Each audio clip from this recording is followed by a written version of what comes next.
ये बात गुलाम भारत की है, जहां एक बार एक बच्चे ने अपने पिता की बंदूक को खेत में दबा दिया। जब पिता ने पूछा कि बंदूक कहाँ है, तब बच्चे ने बताया कि अंग्रेजों के खिलाफ लड़ने के लिए बंदूक को खेतों में दबा के आया हूँ।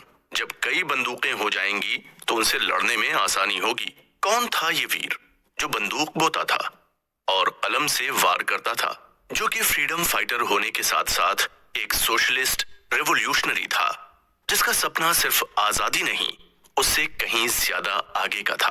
पर इतिहास ने उसके इस रेवोल्यूशनरी पर्सोना के एंगल को बहुत जस्टिस नहीं दिया और उसे बस एक बंदूकधारी देशभक्त तक सीमित कर दिया। यह रेवोल्यूशनरी कौन थे? दोस्तों, आज तक आपने देश के फ्रीडम फाइटर्स के बारे में जो भी सुना है, उसका सारा लब्बो लुबाब बस यही निकल कर आया कि भारत में दो तरीके के क्रांतिकारी थे। एक जो नॉन वायलेंट थे, शांति से प्रोटेस्ट करके उन्होंने आजादी के लिए स्ट्रगल किया। दूसरे वो थे जो थे बड़े ही गर्म खून के, बात बात पर निकाल देते थे हैंडमेड पिस्तौल। बागी किस्म के ये नौजवान पढ़ते थे कार्ल मार्क्स, मूंछों पर ताव देकर शान से लड़ते थे ब्रिटिश हुकूमत के खिलाफ।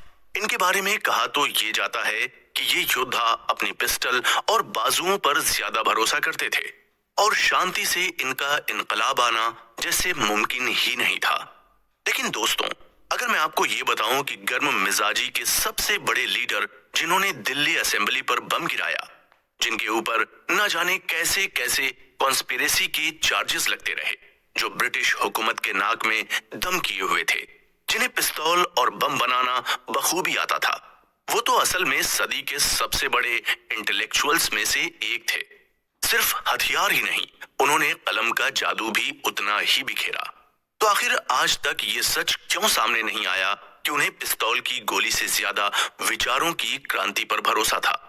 तभी तो उन्होंने पूरे शान से कहा था कि बम और पिस्तौल से क्रांति नहीं आती, क्रांति की तलवार तो विचारों की शान पर तेज होती है। तो क्या यह योद्धा सिर्फ देशभक्त ही थे या उससे कहीं ज्यादा? क्या उनके विचार अंग्रेजी हुकूमत तक सीमित थे या वो सोचते थे इससे कहीं ज्यादा और आगे? इस योद्धा के बारे में ये भी शायद बहुत ही कम लोगों को पता है कि समुद्र सा गहरा उनका देश प्रेम तो था, उससे भी कहीं ज्यादा गहरा था उनका प्रिंसिपल ऑफ इंटरनेशनलिज्म। तभी तो जहां उनकी कलम से देश प्रेम के गीत निकले, वहीं उनकी कलम से निकला एक वासुदेव कुटुंबकम का ये जज्बा। यहाँ कितना महान आदर्श है, हर किसी को अपना हो जाने दो, कोई भी अजनबी ना हो। वो कैसा सुंदर समय होगा जब दुनिया से परायेपन का भाव हमेशा के लिए मिट जाएगा।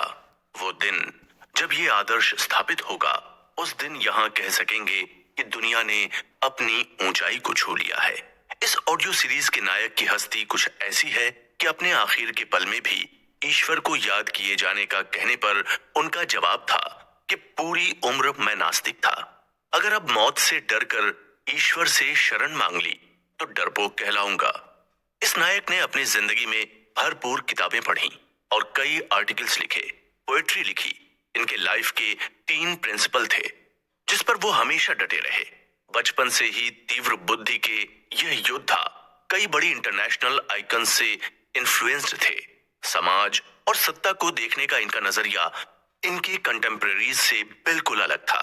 आखिर इस वीर की जिंदगी में ऐसा क्या घटा जिसने इन्हें नास्तिक बना दिया? तो कौन है हमारे इस